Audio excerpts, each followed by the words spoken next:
बहुत समय पहले की बात है। एक गांव में एक गरीब विधवा ब्राह्मणी रहती थी। विधाता ने उसके जीवन में दुख तो लिखा था, लेकिन उसे अपार रूप सौंदर्य भी बख्शा था। वह युवा थी और उसका रूप ऐसा था जैसे साक्षात कोई देवी हो। घर में वह अकेली थी, अपना जीवन पूजा पाठ और संयम में बिता रही थी। उसी गांव का जमींदार बहुत ही दुराचारी और भोग विलास में लिप्त रहने वाला व्यक्ति था। किसी ने उसके कानों में उस ब्राह्मणी के अद्वितीय सौंदर्य की तारीफ कर दी। कामुकता के नशे में चूर जमींदार की नीयत डोल गई और वह सीधे ब्राह्मणी के घर जा धमका। अपने घर के दरवाजे पर गांव के शक्तिशाली और दुष्ट जमींदार को देख ब्राह्मणी के रोंगटे खड़े हो गए। वह समझ गई कि यह दानव किस इरादे से आया है। वह भय से कांप उठी, लेकिन उसने अपना धैर्य नहीं खोया। संकट की इस घड़ी में उसे एक अनोखी युक्ति सूझी।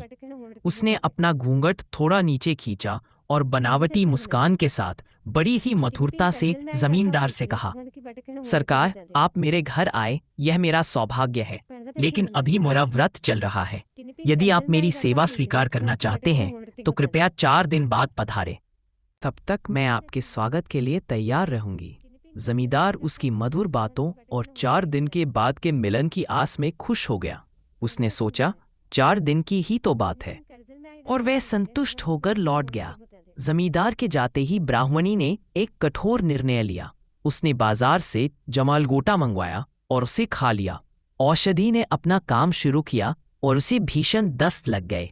उसने अपने घर के आंगन में एक बड़ी सी मिट्टी की नाद रखवा ली। जब भी उसे शौच जाना होता, वो उसी नाद का प्रयोग करती।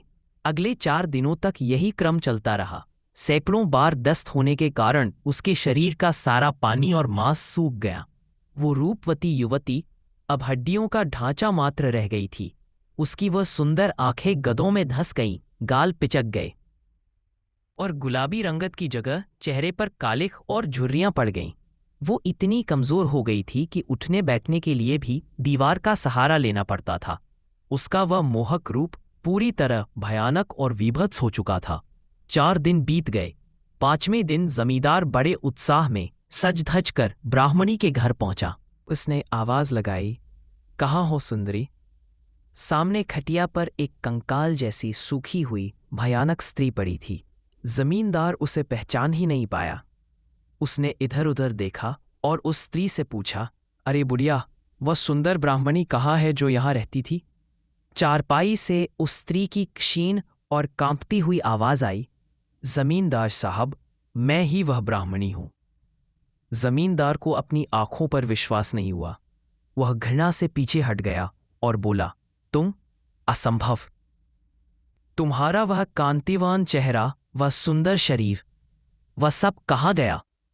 तुम तो कोई प्रेतनी लग रही हो। तुम्हारा वह रूप कहाँ चला गया? ब्राह्मणी ने बड़ी मुश्किल से अपना हाथ उठाया और आंगन में रखी उस नाद की ओर इशारा करते हुए कहा, जमींदार साहब, आप मेरे जिस रूप के दीवाने थे वह मैंने उस नाद में इकट्ठा कर दिया है।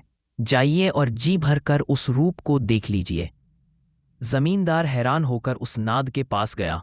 जैसे ही उसने नाद में झांका, वहां केवल गंदगी और मल भरा था। उसमें से इतनी भयंकर दुर्गंध आ रही थी कि जमींदार का सिर चकरा गया और उसकी नाक फटने को हो गई। वह उबकाई लेते हुए पीछे हटा। ब्राह्मणी ने गंभीर स्वर में कहा, देखिए सरकार, यह शरीर केवल हाड़ मांस और मल मूत्र का एक थैला है। ऊपर से चमड़ी ने इसे ढक रखा है, जिसे देखकर आप मोहित हो रहे थे। जब तक वह रस शरीर में था, मैं सुंदर थी। अब वह रस उस नाद में पड़ा है तो यह शरीर डरावना हो गया। असली सत्य वही गंदगी है जिससे आप नाक सिकोड़ रहे हैं। असली सत्य वही गंदगी है जिससे आप नाक सिकोड़ रहे हैं। फिर इस शरीर पर इतना अहंकार और मोह क्यों? जमींदार सन्न रह गया। उस दुर्गंध और ब्राह्मणी की बातों ने उसकी काम वासना को जड़ से मिटा दिया।